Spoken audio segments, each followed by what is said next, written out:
네, 오늘 우리에게 주시는 하나님의 말씀은 요한 1서 4장 7절에서 11절 말씀입니다. 요한 1서 4장 7절에서 11절 말씀입니다. 제가 가진 성경으로는 신약 392페이지에 있습니다. 요한 1서 8장으로 나왔는데 저희 요한 1서 4장 7절부터 같이 교독하시겠습니다. 요한 1서 4장 7절 말씀입니다. 제가 먼저 교독하겠습니다. 사랑하는 자들아, 우리가 서로 사랑하자. 사랑은 하나님께 속한 것이니 사랑하는 자마다 하나님으로부터 나서 하나님을 알고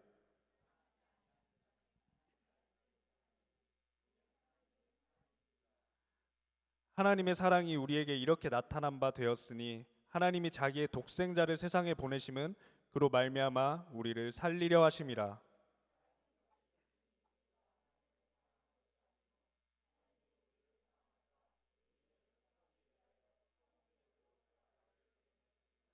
다 같이 읽으시겠습니다. 사랑하는 자들아, 하나님이 이같이 우리를 사랑하셨은즉 우리도 서로 사랑하는 것이 마땅하도다. 아멘. 저희 앉으시면서 양옆에 분들께 이렇게 인사 한번 해보실까요? 하나님께서 나를 사랑하시니 나도 당신을 사랑합니다. 이렇게 양옆에 분들께 한번 인사 해보시겠습니다. 하나님께서 나를 사랑하시니 나도 당신을 사랑합니다. 우리 네, 감사합니다. 네, 사랑하는 성도 여러분, 오늘은 전 세대 예배이기 때문에 제가 다소 어린이 예배 친구들에게 포커스를 맞추는 뉘앙스의 설교를 그렇게 진행이 되더라도 이해해 주시기를 먼저 부탁을 조금 드리겠습니다. 자, 친구들, 오늘은 전도사님이 하나님의 사랑에 대해서 이야기를 하려고 해요.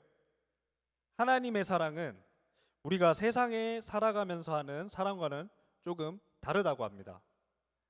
과연 하나님의 사랑은 우리가 아는 사랑과 무엇이 다른가? 무엇이 더 특별한가?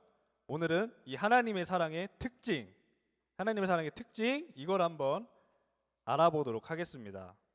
자, 먼저 저희가 예배 전에 적었었던 포스트잇의 내용을 한번 보려고 하는데요. 여기서 바로 보겠습니다. 자, 질문이 살면서 누군가를 좋아해 본 적이 있나요? 내가 좋아하는 그 사람에게 관심 혹은 사랑을 받기 위해서 나는 어떤 걸 했는지 물어보는 질문이 있었는데요. 제가 그 답을 몇 개만 좀 찾아서 한번 읽어보겠습니다. 먼저 엄청 거룩한 답변을 주신 나는 먼저 기도했다. 이렇게 정말 너무 올바른 정답을 또 하나 읽어보겠습니다. 네, 이분은 관심을 받으시기 위해서 성격에 맞지 않게 조신한 척을 했다고 하십니다. 하나 더 읽어볼까요? 오, 오. 남편이 군대 갔을 때 매일매일 편지를 보냈다고 합니다. 그 사람이 편지를 받고 기뻐하는 모습을 상상하면서 매일 편지를 쓰셨다고 하네요. 정말 로맨틱하신.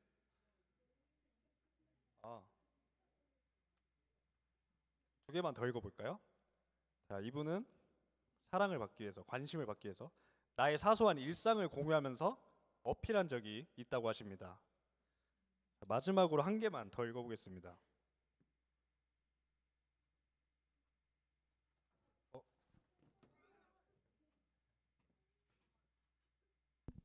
어, 이거 제가 쓴 건데, 제가 쓴 거예요. 제가 모르고. 사실 고양이를 안 좋아하는데 그 사람이 고양이를 좋아해가지고 좋아하는 척하면서 연기하면서 같이 고양이를 보러 돌아다녔던 저는 경험이 있습니다. 네.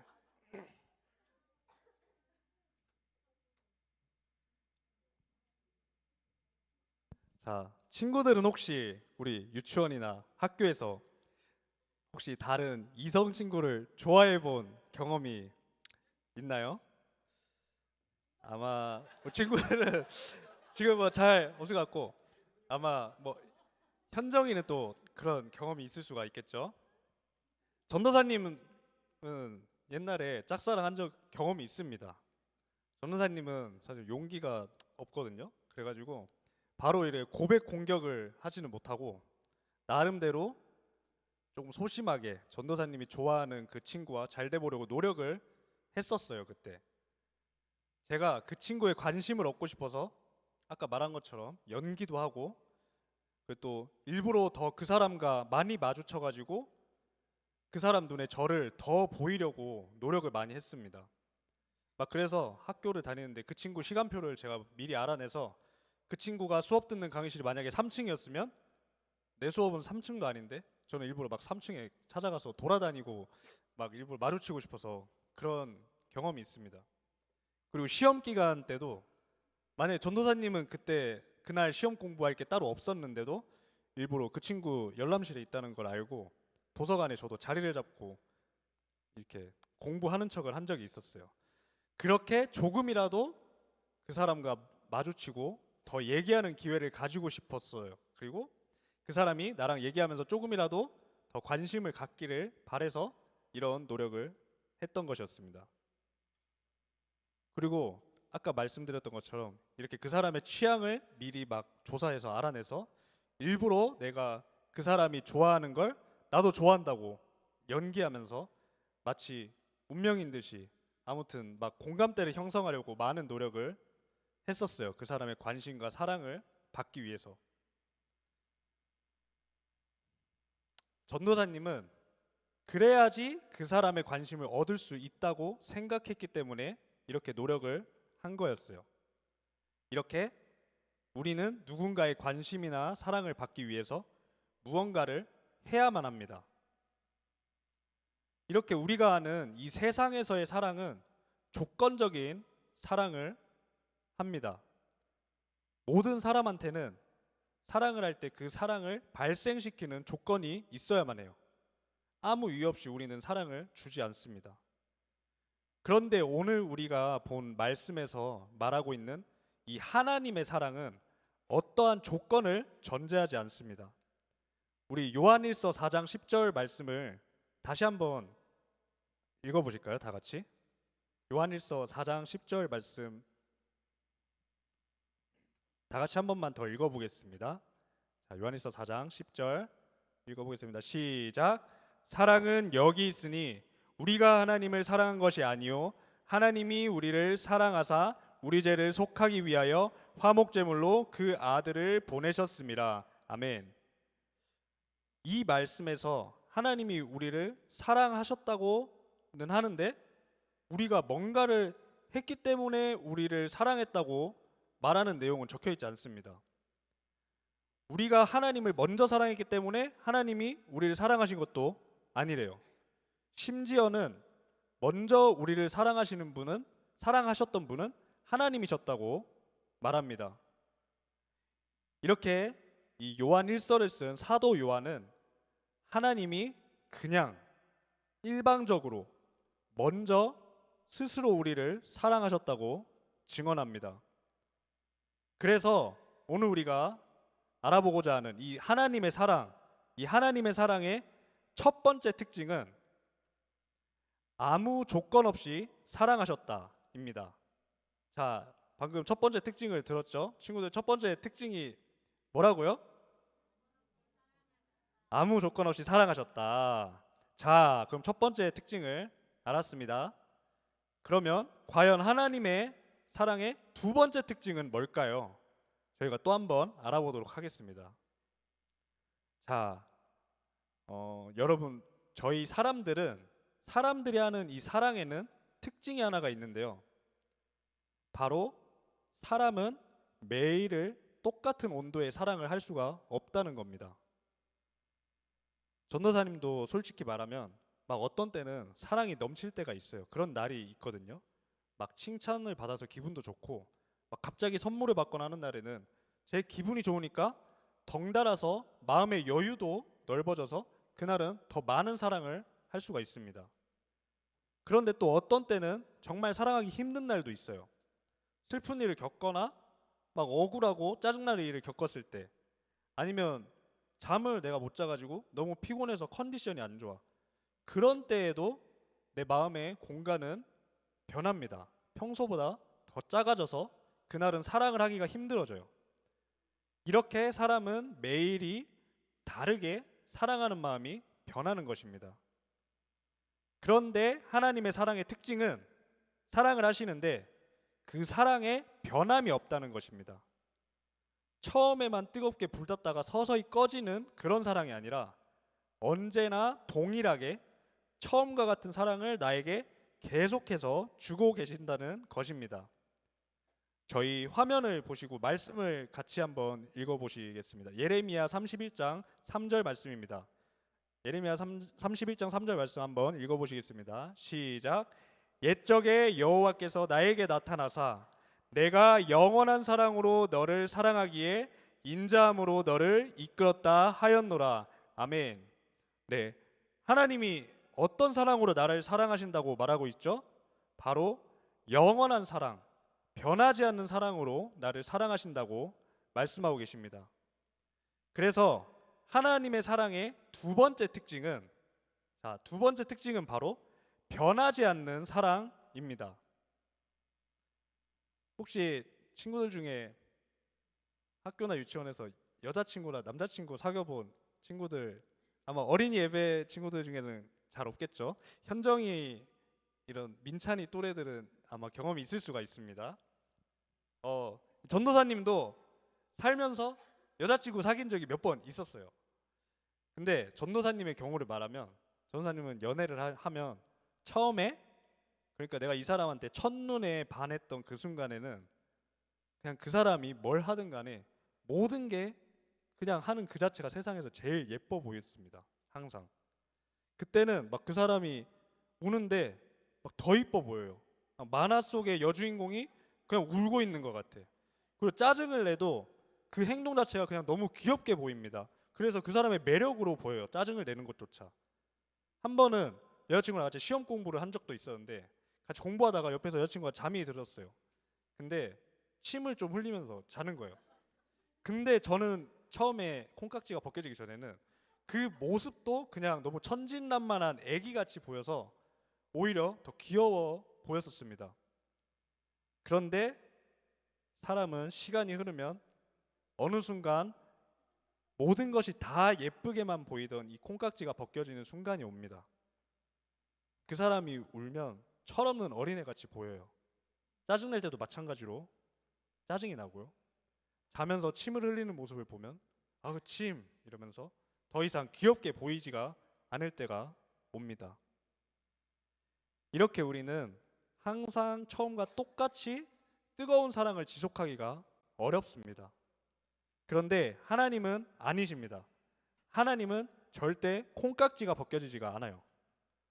하나님의 사랑을 우리들은 신실하신 사랑이라고 표현하기도 합니다. 이 신실이라는 말은 믿음직하고 착실하다라는 뜻입니다. 하나님의 사랑은 이 신실이라는 말 뜻 그대로 그 사랑이 변할 거란 의심이 들지 않을 만큼 믿음직스럽고, 또 매일매일 첫사랑, 그 뜨거운 첫사랑 그대로를 계속해서 착실하게 주시는 사랑입니다. 자, 친구들, 하나님의 사랑의 두 번째 특징이 뭐라고요? 맞아요. 변하지 않는 사랑. 다르게 표현하면 신실하신 사랑이라고도 할 수가 있습니다.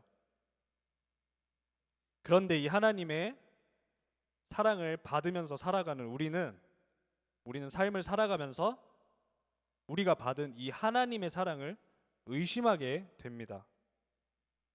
하나님의 사랑의 특징인 조건 없는 사랑, 그리고 변하지 않는 사랑, 이것을 저희가 의심하게 된다는 것입니다.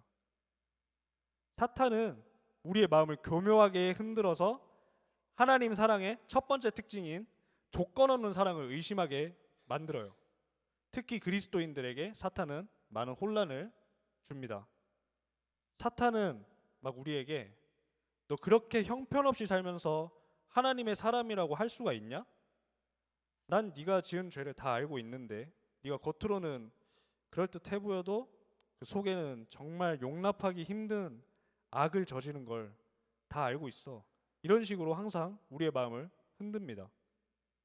그래서 많은 사람들이 자기 죄에 걸려서 넘어져서 실족을 하고 그 죄에 굴복하면서 스스로 무너집니다.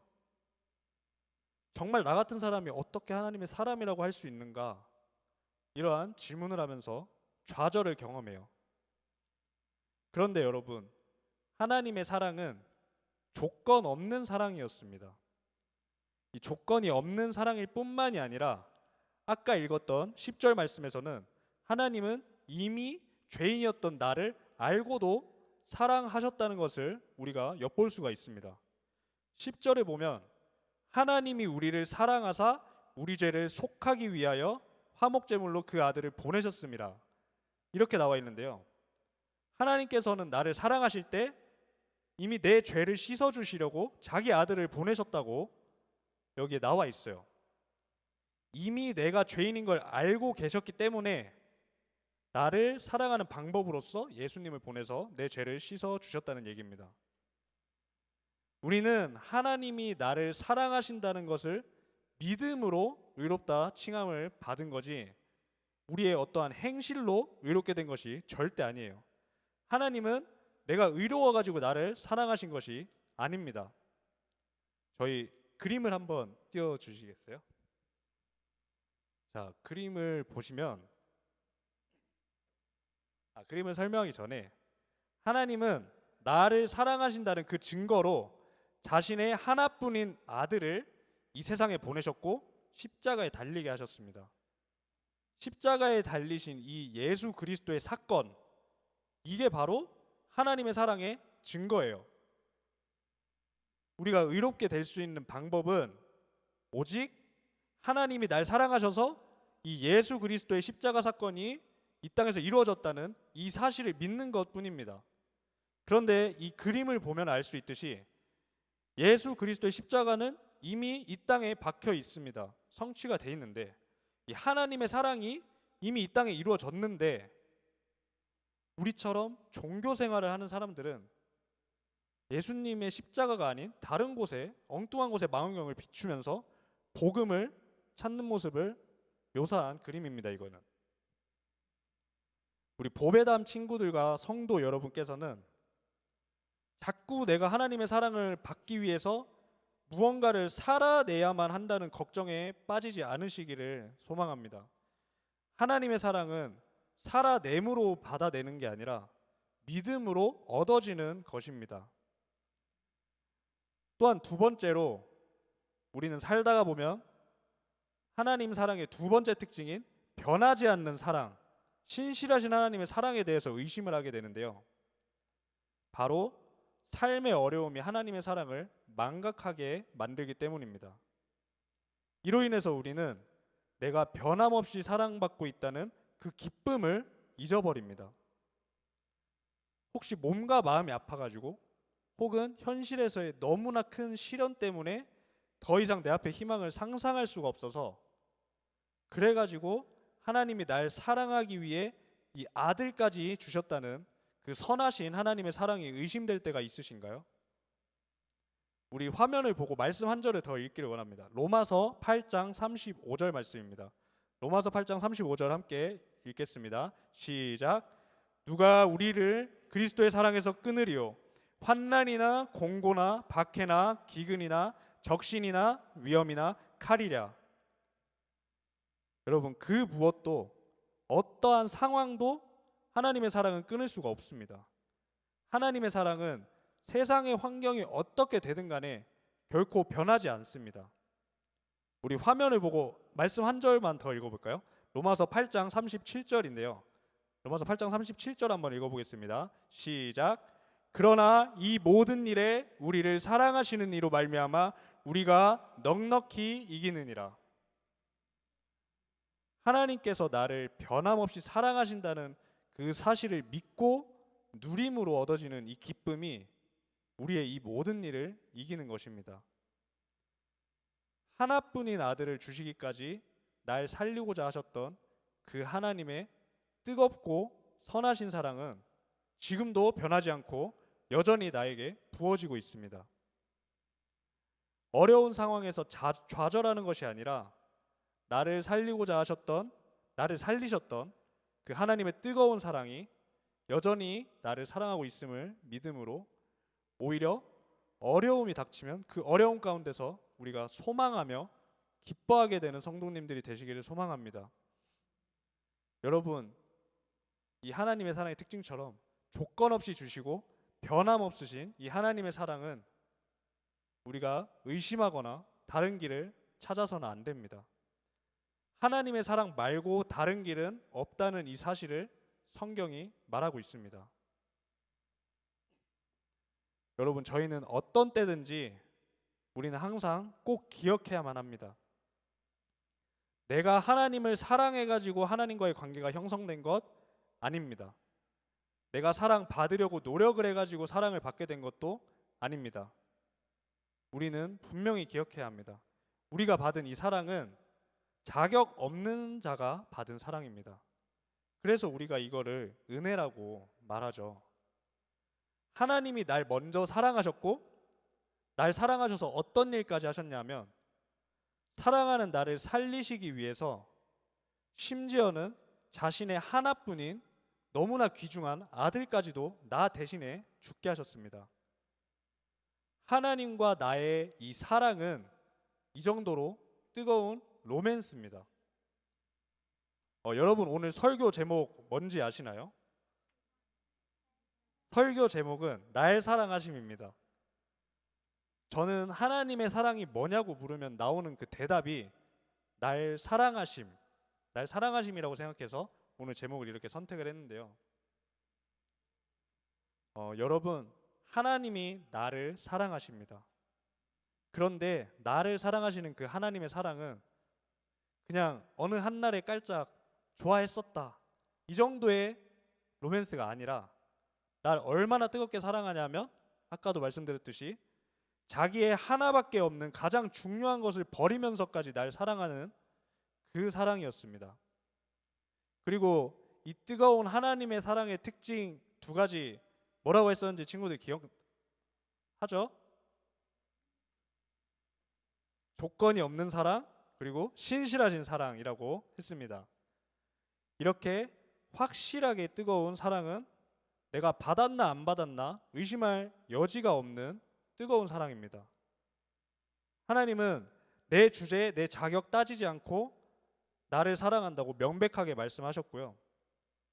처음 사랑할 때만 불타는 게 아니라 영원히 어떠한 상황에서도 동일한 뜨거움으로 날 사랑하고 계신다고 말씀하셨습니다. 여러분, 나를 사랑하시는 하나님의 이 사랑이 이 정도입니다. 그리고 지금까지 말한 이 조건 없는 사랑, 변함없는 사랑이라는 특징을 가진 하나님의 사랑을 두 글자 단어로 말하면 이게 바로 복음입니다. 성경이 말하고 있는 이야기, 이 복된 소식의 내용이 바로 하나님이 날 조건 없이 변함없이 영원히 사랑한다는 것입니다. 우리는 이 복음을 받아들이기만 하면 됩니다.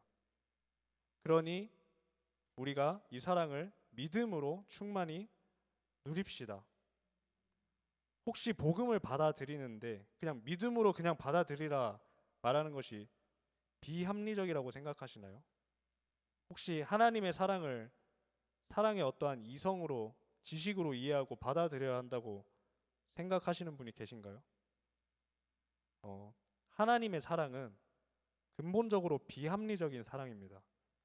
이해할 수 없는 사랑이 하나님의 사랑입니다. 그래서 우리는 이 사랑을 지성으로 받아들이는 게 아니라 믿음으로만 받아들일 수 있는 것입니다.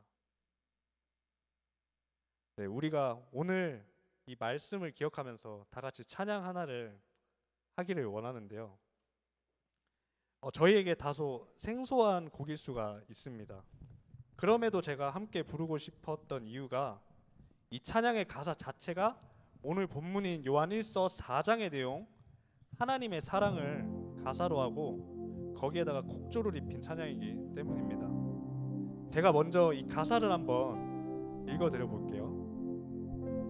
사랑은 여기 있으니 내게 찾아오셨네. 그가 먼저 날 사랑하사 아들 보내주셨네. 오 위대하신 주의 이름 높이리라. 사랑 그 사랑 온 세상을 비추시네. 사랑 그 사랑 승리하리 영원까지. 우리가 이 가사 그대로를 나의 진실된 마음으로 고백하면서 하나님의 이 사랑을 찬양으로 함께 누렸으면 좋겠습니다. 우리 오늘의 말씀을 묵상하시면서 다 함께 사랑은 여기 있으니 찬양하시겠습니다.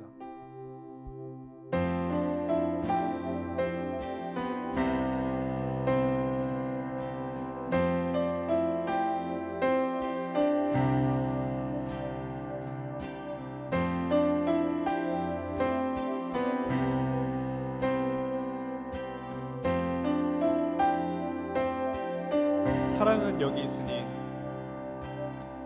사랑은 여기 있으니 내게 찾아오셨네. 그가 먼저 날 사랑하사 아들 보내주셨네.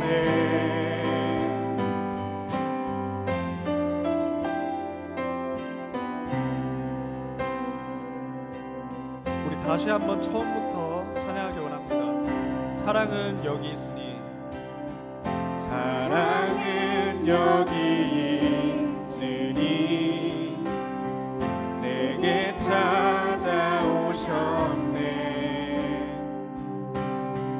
그가 먼저 날 사랑하사 아들 보내주셨네.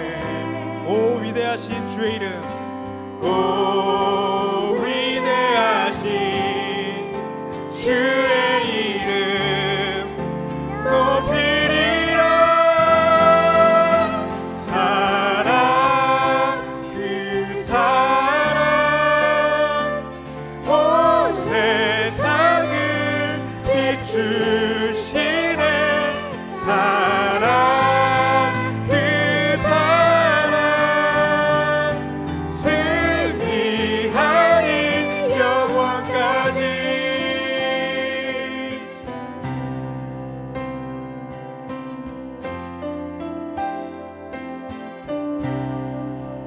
우리 하나님의 사랑을 생각하면서 2절로 다시 한번 찬양합시다.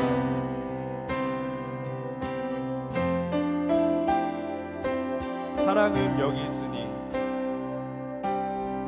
사랑은 여기 있으니 예수 내 안에 있네. 완전한 그의 사랑 안에 함께 살게 하셨네. 오 위대하신 오 위대하신 주의 이름 높이리라. 사랑 그 사랑 온 세상을 비추시네. 사랑 그 사랑 승리하리 영원까지. 사랑 그 사랑 사랑 그 사랑 온 세상을 비추시네. 사랑 그 사랑 승리하리. 다시 한번 사랑 그 사랑 사랑 그 사랑 온 세상을 비추시네.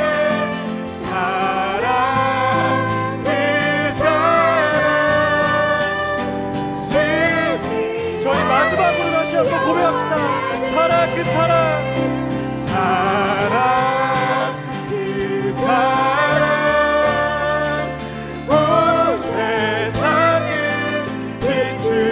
주시는 사랑, 그 사랑 승리하리 영원까지.